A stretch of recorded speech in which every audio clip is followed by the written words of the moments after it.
Kalian tahu gak, Labuan Bajo, Nusa Tenggara Timur atau NTT merupakan salah satu tujuan wisatawan populer Indonesia. Selain wisatawan lokal, Labuan Bajo juga menjadi destinasi wisata favorit wisatawan mancanegara saat berwisata. Hal itu terbukti dari jumlah kunjungan wisatawan ke Labuan Bajo yang terus meningkat setiap tahun.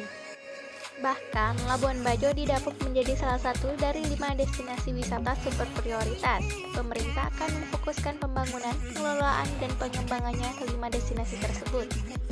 Seiring dengan pesatnya pembangunan di destinasi wisata prioritas tersebut, aspek berkelanjutan atau sustainable pariwisata pun turut menjadi perhatian. Menurut tenaga ahli Menteri Pariwisata Bidang Pembangunan Pariwisata Berkelanjutan, Valerina Daniel, konsep pariwisata berkelanjutan atau sustainable tourism adalah pariwisata yang memperhatikan dampak terhadap lingkungan, sosial, budaya, dan ekonomi untuk masa kini dan masa depan, baik bagi masyarakat lokal maupun wisatawan. Dalam penerapannya, pariwisata berkelanjutan di Indonesia memiliki prinsip untuk memperdayakan masyarakat, melestarikan alam, dan meningkatkan kesejahteraan serta ditambahkan aspek pengelolaan secara profesional. Karena itu, ketika suatu tempat wisata dibuka, tidak semata-mata memperhitungkan keuntungannya saja, tapi juga dampak yang akan terjadi terhadap lingkungan, masyarakat sosial, hingga ekonomi lokal. Di Indonesia, Labuan Bajo merupakan suatu dari 12 lokasi pengembangan Sustainable Tourism Observatories yang diantaranya telah diakui United Nations World Tourism Organization sebagai anggota International Network Sustainable Tourism Observatories. Berikut ulasan tentang aktivitas wisata berkelanjutan yang dapat kamu lakukan saat berlibur ke berbagai destinasi di Labuan Bajo.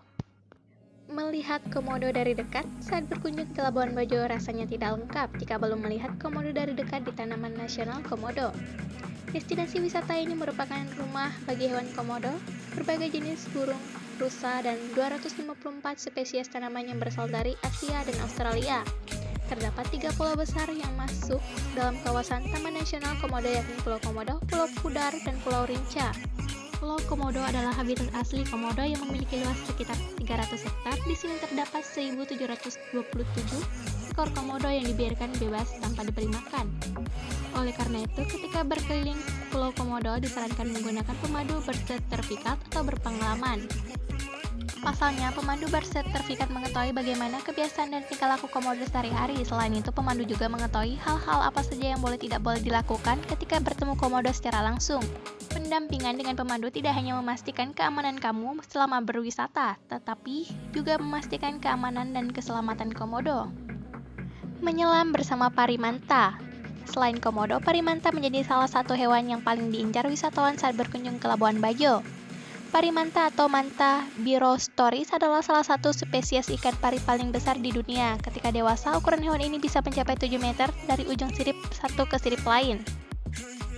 Untuk melihat parimanta secara langsung, kamu bisa mengunjungi Manta Point yang terletak perairan antara Pantai Pink menuju Pantai Taka, Makassar. Selain melihat dari atas perahu, wisatawan juga bisa menyelam dan berenang bersama parimanta.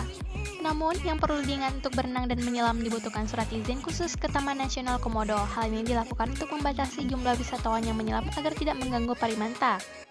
Kamu tidak perlu takut ketika berenang bersama parimanta, sebab hewan ini tidak takut berada dekat dengan manusia. Parimanta juga tidak akan menyerang jika tidak merasa terganggu. Meskipun cukup ramah, pastikan untuk tetap menjaga jarak aman, tidak menyentuh, mengejar parimanta, hindari juga memberi makan hewan liar seperti parimanta dari karena saya berbahaya mengenai pariwisata dapat mengubah perilaku alami mereka. Wassalamualaikum warahmatullahi wabarakatuh.